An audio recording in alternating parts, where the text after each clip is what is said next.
I'm Ryan Taylor. Welcome to my new series, Is This House Right For You? Where I go over the different types of houses that you might find with a focus on New Brunswick to help figure out if this house style is right for you and your needs. Today, we're going to talk about the American Foursquare, one of the most common and underrated, in my opinion, house styles that you're going to find around most parts of North America, but specifically in New Brunswick. The American Foursquare technically came out in the late 1800s around the arts and craft period, but here in New Brunswick, most of what you're going to find was built at the earliest of 1900, usually up until 1945 towards the end of it. American Foursquares were a very popular style. You could see them in home catalogs. They were square, large, easy to build, and they were usually identifiable by being square with 4 rooms per floor, usually with an attic that might have a dormer in it. Now let's go over the pros and cons. The pros are pretty straightforward. It is great value for the size that you are getting. They're often on lots that are zoned R2U, R3, which means that you can oftentimes get at least up and down duplexes in these properties for reasonably efficient price point. Now, surprisingly, with proper energy efficient upgrades, you can actually get pretty good economy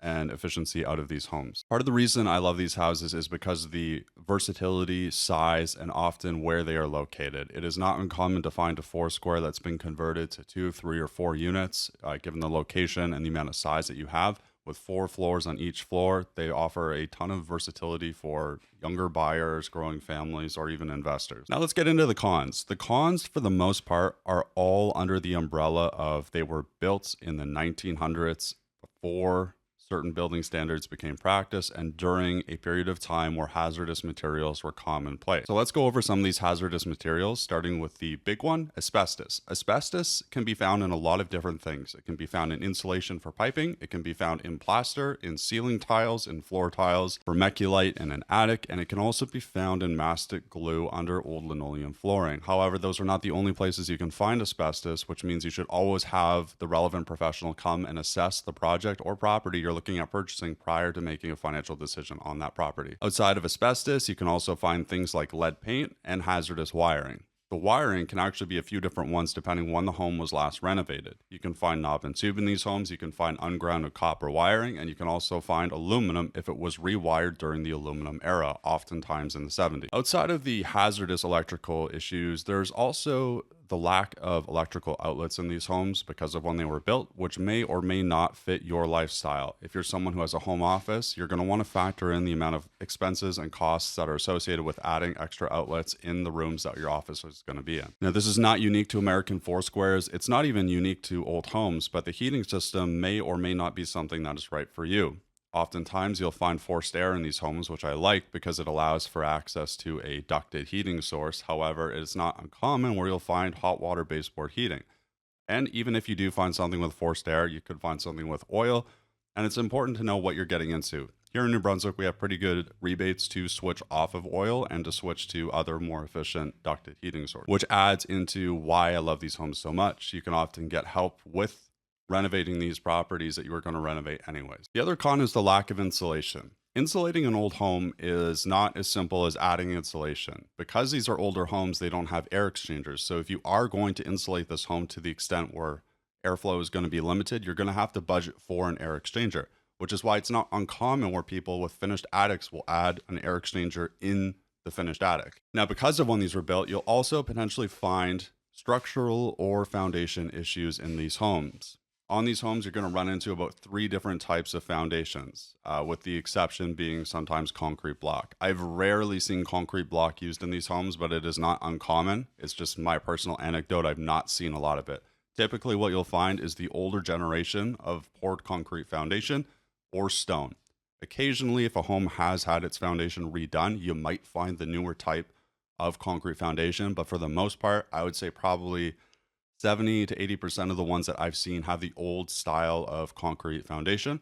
And it's not uncommon where you'll find parging on the outside of the foundation, making it very difficult to assess. Lastly, maintenance costs and sometimes old plumbing. Now, these are not the only things that you're going to run into with a house of this age. So it's important to make sure that you're working with someone who understands the product, but also hiring relevant professionals at each step of the way. Now, who is this house best for?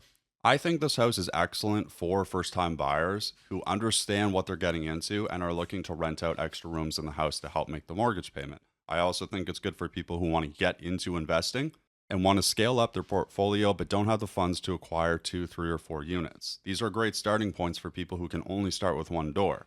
I also think this is great for first-time buyers who are looking to grow families with typically 3, sometimes 4 bedrooms above grade. It's kind of hard to run out of space in these homes. Now, who shouldn't buy this house? Generally speaking, anyone who does not have the risk tolerance to deal with an old home, specifically a large old home, because it can cost a lot of money and it can be very inconvenient sometimes if you don't know what you're getting into. Secondly, would be people who want open concept and modern. Please do not buy these houses to paint the trim white. Please do not use gray click flooring in these houses. Not only is it impractical, it does not look good. And lastly, open concept in these houses does not really work well. On top of it not really fitting the house, it's also expensive. So some tips for buying an American Foursquare. This is just general good home buying tips if you're buying an old house. Number one, try to buy with someone who knows the product and understands what you are looking into. Number two would be to make sure you have a good inspector, a good electrician, a good plumber, and an asbestos and mold remediation contact on hand to assess the issues as you find them. It can also be helpful if you have a structural engineer ready to inspect the place just to make sure you're not buying a lemon.